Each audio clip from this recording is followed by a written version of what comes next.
Hi again. In a previous offering of this course, one student made a great point about persuasion and justification and the relation between those two.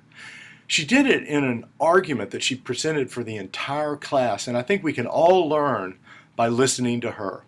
So here it is.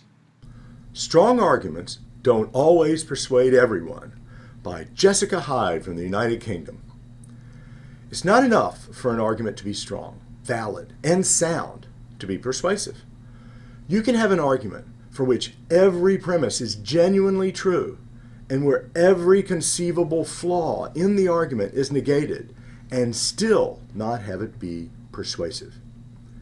There will almost always be someone who either misunderstands the argument or who blindly believes the opposite of a premise in face of facts. Human beings aren't always logical and don't always believe scientifically proven cause and effect. Religious and cultural beliefs can be too hard to overcome. So, even the best arguments can have disbelievers. Thank you, Jessica. What a great argument. I'm convinced. Remember, to persuade someone is to convince them or change their mind into believing what you wanted them to believe and what you were trying to get them to believe. Whereas justifying is giving them a reason to believe your conclusion. And those are different because, as Jessica argues very well, sometimes people make mistakes. You give a perfectly good argument with perfectly good premises, and it's formulated as clearly as could ever be expected, and yet they don't understand it or they don't believe your premises, and so they're not persuaded. But still, you did give a good argument. So, you succeeded in justifying your belief.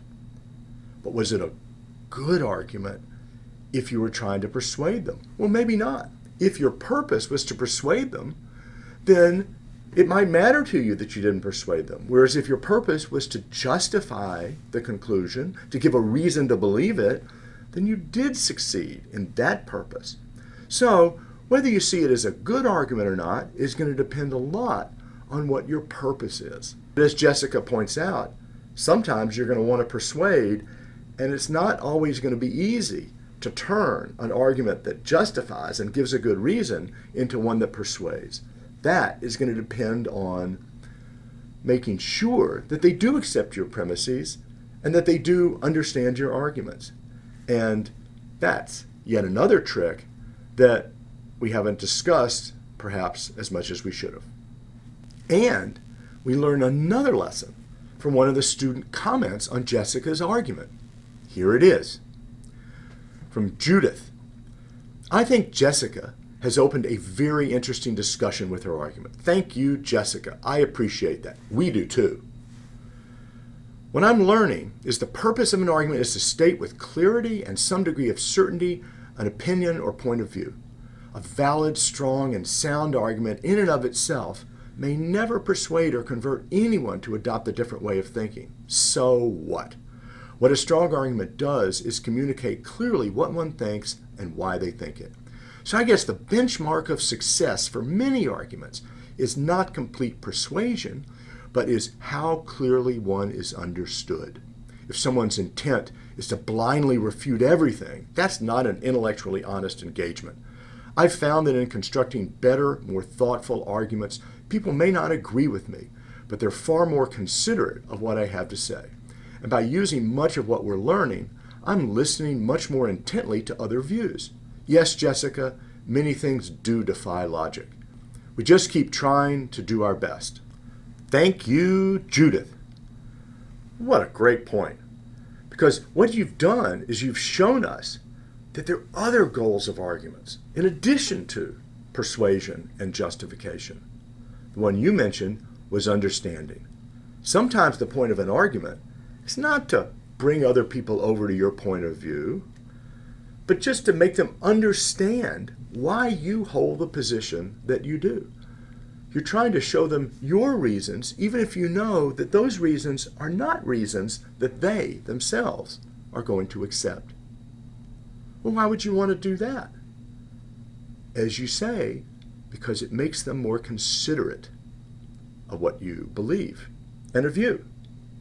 Because if we understand each other and the reasons why we hold our positions, we'll respect each other more and be more considerate. Not always. Of course, there are going to be exceptions. But as a general trend, we're going to get along with each other much better if we understand why we disagree and what reasons we have. The example where this is not working is politics. Everybody knows that politicians just yell at each other and don't really listen to each other. They just scream out what's going to appeal to their base without thinking about what the real reasons are for the positions they're holding. I think they'd be a lot better off, and we'd be a lot better off, if they were to take Judith's lesson and say, give us the reasons so that we can understand why you're adopting that position. We'll give you our reasons so you can understand why we're adopting our position, and then we can seek a compromise by satisfying the values that we both are most concerned about.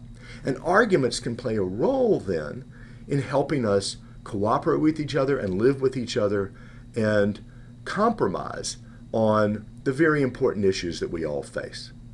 Another lesson that Jessica and Judith have taught us is don't set your sights too high.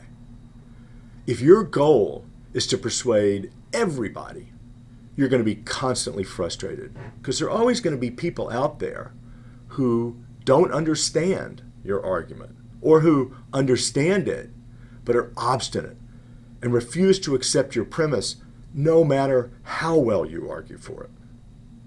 So, if you try to convince everybody, you're not going to succeed.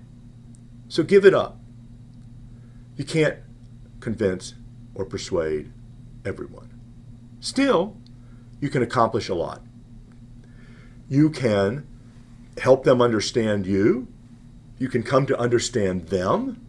And you can give them good reasons to believe your conclusion.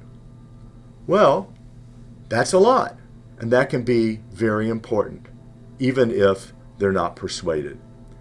And you, if you're justified in believing your conclusion, can have reason to believe that the fault lies with them, not with you, when they don't accept your conclusion. Of course, you probably can't convince them of that. You can't convince them that the fault lies with them, not with you. But still, you might have accomplished your goals if your goals are reasonable. Namely, to increase understanding, to find the reasons for your belief, and to present those reasons in ways that people ought to understand and accept. That's what justification is, and that's what understanding is, and those can be extremely valuable in arguments, even if there's still some people out there who aren't persuaded.